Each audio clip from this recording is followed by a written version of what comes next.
Hello dear, एक बार फिर से स्वागत है आपके अपने इस YouTube चैनल अस्मिता स्टडी पे। और आज की इस वीडियो में हम बात करेंगे क्लास 12 हिस्ट्री 2025। कहने का मतलब ये है, जो इस वीडियो में हम ऐसे 10 सब्जेक्टिव क्वेश्चन जो आप लोगों का एग्जाम में पूछेगा, 100% गारंटी रहेगी जो यहीं से क्वेश्चन पूछेगा। तो इसमें हम सब्जेक्टिव क्वेश्चन पे बात करेंगे। तो चलिए, पहले का क्वेश्चन हम लिए हैं यहाँ पे, कलिंग युद्ध का अशोक पर क्या प्रभाव पड़ा। ठीक है, तो सिंपल सा आंसर आप लोग लिखिएगा, छोटा सा। जो क्वेश्चन जो है कई बार पूछा गया है, कि कलिंग युद्ध का जो है अशोक पर क्या प्रभाव पड़ा। ठीक है, तो यहाँ पे आंसर जो हम लिखेंगे वो लिखेंगे कलिंग युद्ध का अशोक पर निम्न प्रभाव पड़ा। अब क्या सब प्रभाव पड़ा वो आप लोग अगर चैप्टर पढ़े होंगे तो पता ही होगा, नहीं पढ़े हैं तो हम यहाँ पे बता रहे हैं। ठीक है, देखिए, कलिंग युद्ध में हुए रक्तपात को देखकर अशोक ने हिंसा को छोड़ दिया तथा अहिंसा का पुजारी बन गया।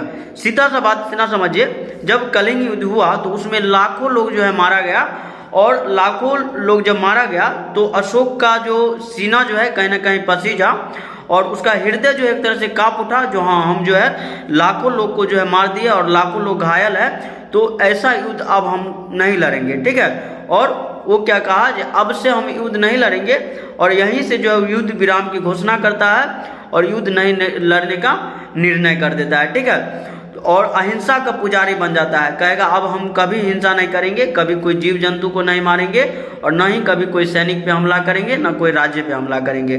तो सीधा सा बात है। तो यहाँ पर हम लिखेंगे कलिंग युद्ध में हुए रक्तपात को देखकर अशोक ने हिंसा को छोड़ दिया और अहिंसा का क्या बन गया, पुजारी बन गया। चलिए अगला देखते हैं, 2 नंबर कारण। इस युद्ध के बाद उन्होंने मांस खाना तथा शिकार करना भी बंद कर दिया। हम पहले बता चुके हैं, जो कलिंग युद्ध के बाद जो है अशोक जो है मांस अगर हम खाते हैं, इसका मतलब हम जीव का हत्या करते हैं।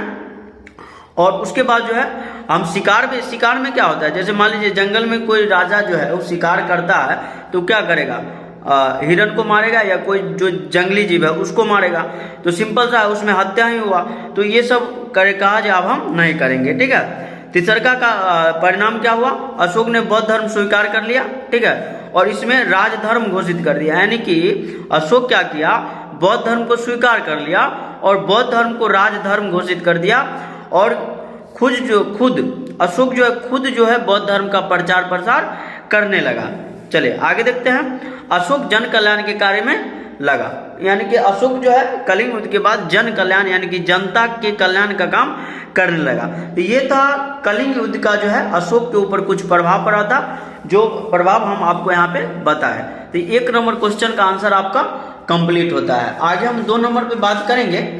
2 नंबर यहाँ पे आप लोग देख सकते हैं, बहुत ही महत्वपूर्ण क्वेश्चन क्या है, मगध साम्राज्य पर टिप्पणी लिखे, यानी कि मगध साम्राज्य के बारे में लिखना है। ठीक है, तो देखते हैं, मगध एक बहुत ही प्राचीन तथा शक्तिशाली महाजनपद था। ठीक है, अगर बात करें मगध का, तो मगध जो है बहुत ही प्राचीन यानी कि बहुत पुराना और बहुत शक्तिशाली, इसमें कोई दो राय नहीं है, जो मगध जो है एक शक्तिशाली महाजनपद नहीं था। ठीक है, मगध की बात करें तो मगध जो है बहुत ही शक्तिशाली महाजनपद था अपने काल में। ठीक है, इसमें दक्षिणी बिहार के वर्तमान पटना तथा गया जिले सम्मिलित थे। ठीक है, अगर बात करें दक्षिण बिहार के, तो पटना जो पहले जो है मगध के नाम से या फिर पाटलिपुत्र के नाम से जाना जाता था। ठीक है, यह एक शक्तिशाली महाजनपद था।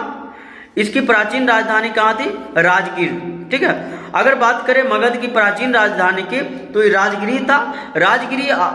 राजगिरी जो है, यानी कि राजगीर जो है, राजगीर को जो है मगध की राजधानी कौन बनाया था, तो ये बनाया था बिंबिसार। कौन बनाया था, बिंबिसार बनाया था, जो मगध साम्राज्य की स्थापना किया था। सिंपल सा बात, अगर आपको एग्जाम में ऑब्जेक्टिव में कई बार पूछता है जो मगध साम्राज्य की स्थापना कौन किया था, तो आप लोग याद रखिएगा बिंबिसार होगा। ठीक है, बहुत बच्चा क्या करते हैं, बिंदुसार में टिक लगा देते हैं, तो वो अलग है। बिंदुसार अलग है, जो चंद्रगुप्त मौर्य का बचवा था यानी कि बेटा था, और जो बिंबिसार है वो अलग था, जो मगध साम्राज्य की स्थापना किया था। ठीक है, तो ये राजगीर जो है पहाड़ियों के आसपास थी। राजगीर जो है पहाड़ियों के आसपास थी। उस समय जो है पहाड़ियों के आसपास जो है राजधानी बनाने का सबसे बड़ा कारण ये था, जो पहाड़ी के बीच में जो है अपना राजधानी था, वहाँ पे जो है आक्रमण की खतरा जो है कम रहता था, तो इसलिए बिंबिसार जो है कुछ सोच समझ के जो है वहाँ पे अपना राजधानी बनाया था, जो इसकी प्रकृति रूप से रक्षा करती थी। हम पहले बता दिए हैं। मान लीजिए जो उधर जो है गंगा बहती थी और मतलब चारों तरफ से एक तरह से नदी बहता था, बीच में पहाड़, उसके बीच में जो है, उसके बीच में क्या है, उसके बीच में राजधानी था, तो दुश्मन को अटैक करने में थोड़ा टाइम लगता था, इसलिए जो है प्राकृतिक रक्षा उसको कह सकते हैं हम। ठीक है, यहाँ की जमीन बहुत उपजाऊ थी, मगध साम्राज्य की जमीन जो है बहुत ही उपजाऊ थी, और चूंकि इसके जो है गंगा नदी के किनारे, गंगा सोन नदी के किनारे बसी हुई थी, इसलिए यहाँ का जो सिंचाई व्यवस्था था बहुत बढ़िया था। ठीक है, तो यहाँ पर हम लिखेंगे इसकी सिंचाई गंगा तथा सोन नदी के पानी से होती थी। ठीक है, इस यहाँ का उपज जो है बहुत ज़्यादा होता था यहाँ पे, जिसके कारण जो है ये जो है बहुत ही सुखी संपन्न साम्राज्य था। ठीक है, और यहाँ के जंगलों से जो है एक तरह से हम कह सकते हैं जो हाथी भी मिल जाता था, तो यहाँ का जो सैनिक था वो बहुत शक्तिशाली हो गया, और यहाँ पर बहुत सारे जो है खान भी था, एक तरह से सोना कह दिए, लोहा का खान जो है यहाँ पे मिला था, तो उस समय जो अस्त्र शस्त्र बनाने में सबको ज़्यादा सुविधा होता था, तो इसलिए जो है मगध जो है कहीं ना कहीं बहुत ज़्यादा मजबूत साम्राज्य था। तो ये था आपका 2 नंबर क्वेश्चन का आंसर, आप लोग यहाँ पे देख सकते हैं और इसका स्क्रीनशॉट ले लीजिए। ठीक है, और एग्जाम में याद करके जाइए, सीधा पूछेगा। चलिए अगला क्वेश्चन ले लेते हैं। मोहनजोदड़ो से आप क्या समझते हैं? सिंपल सा, मोहनजोदड़ो जो है हड़प्पा सभ्यता का जो है एक तरह से सबसे बड़ा नगर में से एक है। यहाँ हम आंसर के ऊपर बात करते हैं। मोहनजोदड़ो का अर्थ मृतकों का टीला होता है। ऑब्जेक्टिव में कई बार पूछता है जो मोहनजोदड़ो का अर्थ क्या होता है, तो ध्यान रखिएगा मृतकों का टीला। VVI क्वेश्चन बन जाता है जो मोहनजोदड़ो का अर्थ क्या होता है, तो मृतकों का टीला होता है, याद रखिएगा। मोहनजोदड़ो को सिंध का बाग भी कहा जाता है। यहाँ पे एक और ऑब्जेक्टिव बना, मोहनजोदड़ो को क्या कहा जाता है, सिंध का बाग। तो पूछेगा सिंध का बाग किसे कहा जाता है, तो मोहनजोदड़ो को। ठीक है, चलिए लिखेंगे आगे। यहाँ की भूमि बहुत उपजाऊ थी, यानी कि मोहनजोदड़ो की अगर बात किया जाए तो यहाँ की भूमि जो है बहुत ही उपजाऊ थी। इसे हड़प्पा सभ्यता के जुर्बा राजधानी भी कहा जाता है। देखिए कई बार एग्जाम में ये भी पूछता है जो हड़प्पा सभ्यता की जुर्बा राजधानी किसे कहा जाता है, तो मोहनजोदड़ो को। ठीक है, चलिए अगला क्वेश्चन आगे है। हड़प्पा तथा मोहनजोदड़ो के बीच की दूरी कितना है, 483 किलोमीटर। ठीक है, इतना बात आप लोग यहाँ पे लिखिएगा। मोहनजोदड़ो से आप क्या समझते हैं, हमें क्या क्या लिखेंगे हम फिर से एक बार पढ़ेंगे। मोहनजोदड़ो का अर्थ मृतकों का टीला होता है। मोहनजोदड़ो को सिंध का बाग भी कहा जाता है। यहाँ की भूमि उपजाऊ थी, इसे हड़प्पा सभ्यता के जुर्बा राजधानी भी कहा जाता है। चलिए ठीक है, आगे बढ़ते हैं। हड़प्पा तथा मोहनजोदड़ो के बीच की दूरी कितना है, 483 किलोमीटर है, याद रखिएगा। हड़प्पा तथा मोहनजोदड़ो के बीच की दूरी कितना है, 483 किलोमीटर। ठीक है, तो ये था आपका 3 नंबर क्वेश्चन, उसका आंसर हम बताएं, इसका भी स्क्रीनशॉट आप ले लीजिए। आगे बताते हैं। चलिए अगला क्वेश्चन क्या है आपका, महावीर स्वामी की जीवनी को लिखे। महावीर स्वामी के बारे में लिखना है कुछ, तो हम यहाँ पे लिख देते हैं, यानी कि लिखे हुए हैं, आपको बता रहे हैं। महावीर स्वामी का जन्म कब हुआ, 1540 ईसा पूर्व हुआ था। वैशाली के कुंडल ग्राम में हुआ था, याद रखिएगा। महावीर स्वामी का बात करेगा तो महावीर स्वामी का जन्म हुआ 540 ईसा पूर्व वैशाली के कुंडल ग्राम। कहाँ, वैशाली जिला है, वहाँ पे देखो कुंडल नामक गांव था, वहाँ पे जो है इनका जन्म हुआ था। ठीक है, इनका बचपन का नाम वर्धमान था। ऑब्जेक्टिव में पूछता है जो वर्धमान जो है किसका बचपन का नाम था, महावीर स्वामी का, या ऐसे ही पूछेगा जो महावीर स्वामी का जो है बचपन का नाम क्या था, वर्धमान था। ठीक है, इनका जन्म कहाँ हुआ था, तो वैशाली के कुंडल ग्राम में हुआ था, और कब हुआ था, तो 540 ईसा पूर्व। ठीक है, चलिए आगे देखते हैं। इसके पिता का नाम सिद्धार्थ था। ठीक है, एवं इनके माता का नाम त्रिशला था। ठीक है, जो अगर बात करें महावीर स्वामी के पिताजी का नाम तो सिद्धार्थ, और माता के नाम त्रिशला था। ठीक है, राजकुमारी यशोदा इनकी पत्नी थी। ठीक है, यशोदा इनकी पत्नी का नाम था यशोदा। महावीर स्वामी 30 वर्ष की अवस्था में गृह त्याग किया।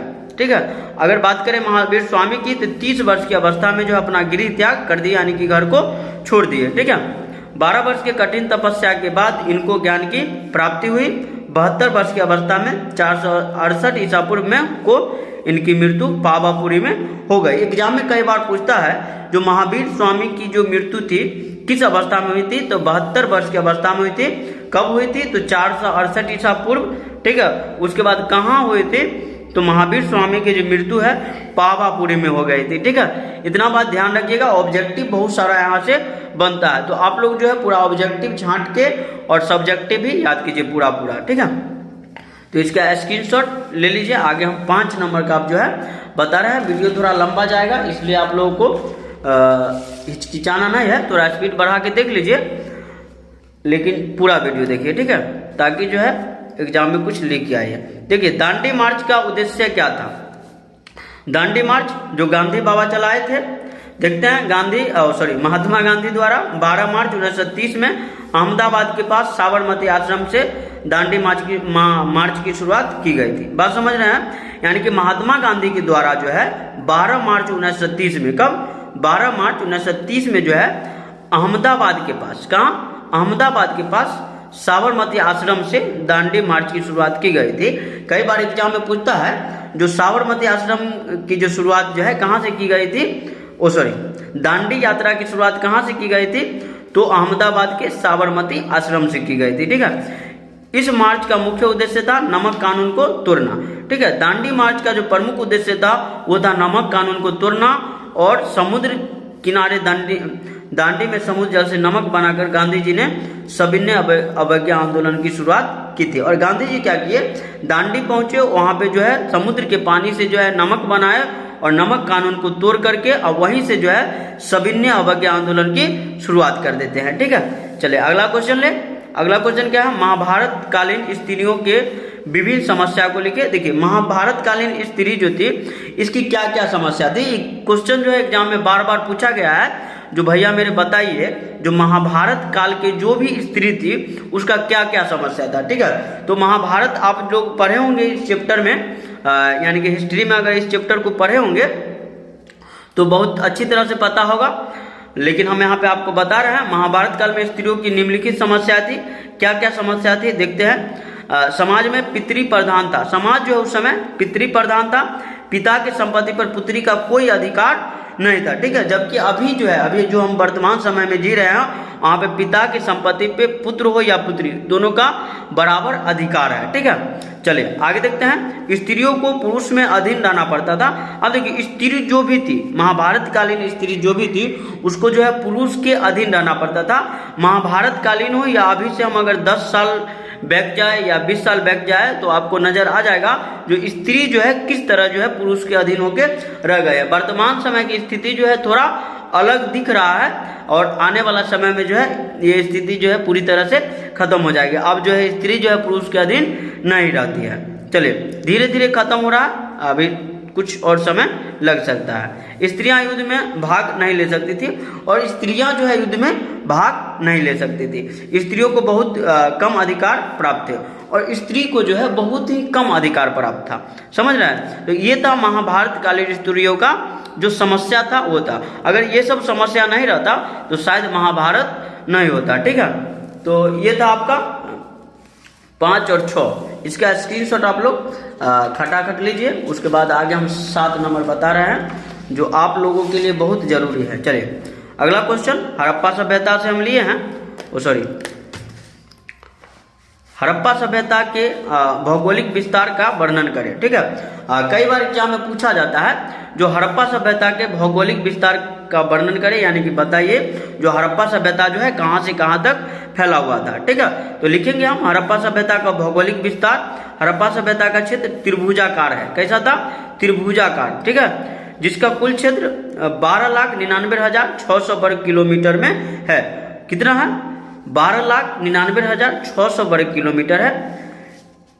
यह सभ्यता उत्तर में जम्मू के अखनूर से लेकर दक्षिण में नर्मदा नदी के तट और पश्चिम में बलूचिस्तान के मकरान समुद्र तट से लेकर पूर्व में मेरठ तक फैला हुआ है।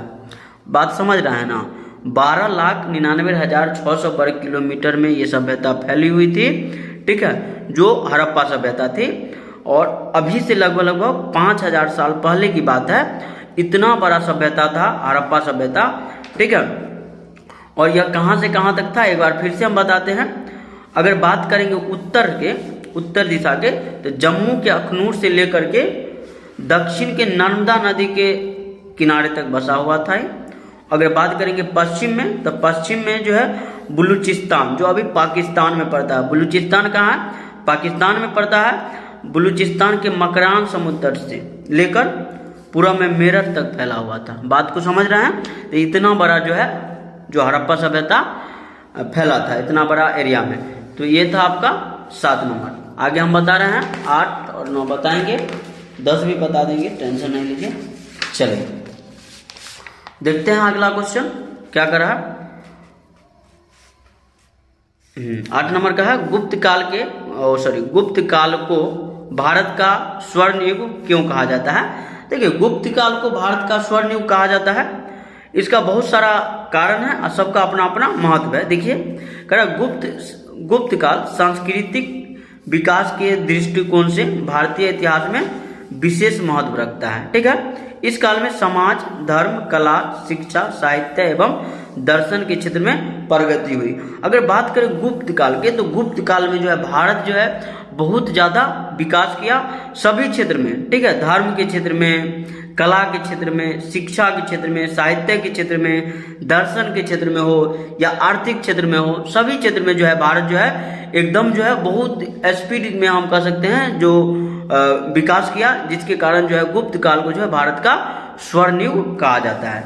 अगला क्वेश्चन ले 9 नंबर का क्या कर रहा है। अगला क्वेश्चन, उत्खनन से आप क्या समझते हैं। क्वेश्चन छोटा सा है लेकिन एग्जाम में कई बार पूछा गया है। ठीक है, उत्खनन वह प्रक्रिया है, क्या कैसी प्रक्रिया है, जिसमें किसी पुराने स्थान की खुदाई कर प्राचीन सभ्यताओं की जानकारी प्राप्त की जाती है। सिंपल बात समझिए, जो हम क्या करेंगे, कोई खंडहर है उसमें खुदाई करेंगे जो हजारों साल से पुराना है, उसमें खुदाई करके जो वहाँ से जो वस्तु निकलेगा, ठीक है, उस पर जब हम शोध करेंगे या उसको खूंदने का काम करेंगे, तो यही जो है उसको खुदाई करने का काम करेंगे, वही प्रक्रिया जो है उत्खनन कहलाता है। सिंपल सा बात में। चलिए, तो ये हो गया 9 नंबर। अगला हम अंतिम क्वेश्चन बता रहे हैं आप लोगों को 10 नंबर। ठीक है, 10 नंबर क्वेश्चन है मेगास्थनीज कौन था, इनके बारे में लिखे। मेगास्थनीज ये तो आप लोग जानते ही होंगे, मेगास्थनीज कौन था। मेगास्थनीज यूनान का राजदूत था। ठीक है, अगर बात करें जो किसके दरबार में आया था, तो चंद्रगुप्त मौर्य के दरबार में आया था। जैसे यहाँ पर हम लिखेंगे मेगास्थनीज यूनानी राजदूत था और चंद्रगुप्त मौर्य के दरबार में आया था। उसने अपने यात्रा का वर्णन अपने ग्रंथ इंडिका में किया। ठीक है, इस ग्रंथ में चंद्रगुप्त मौर्य और उसकी समकालीन शासन व्यवस्था के विषय में जानकारी मिलती है। अगर बात करेगा, कई बार क्वेश्चन यहाँ से पूछता है ऑब्जेक्टिव में, जो मेगास्थनीज कौन था, तो अगर बात करे कहेगा राजदूत, तो राजदूत में टिक कर दीजिएगा, मेगास्थनीज राजदूत था। ठीक है, मेगास्थनीज किसके दरबार में आया, तो चंद्रगुप्त मौर्य के दरबार में आया। ठीक है, और इंडिका नामक पुस्तक की रचना किसने की, कई बार पूछ ले है एग्जाम में, जो भैया मेरे बताइए जो इंडिका नामक पुस्तक की रचना कौन किया था, तो मेगास्थनीज, याद रखिएगा। और उसके बाद, ठीक है, हाँ चलिए, इतना ही ऑब्जेक्टिव यहाँ से बनेगा। तो ये था आपका 10 नंबर क्वेश्चन। लगभग इसी क्वेश्चन के साथ जो है हमारा वीडियो जो है समाप्त होता है। वीडियो थोड़ा लंबा गया है, इसलिए हम आप लोगों से सॉरी बोलना चाहेंगे और इसी के साथ हम वीडियो को समाप्त करेंगे। तब तक के लिए बाय, जय हिंद, जय भारत, थैंक यू।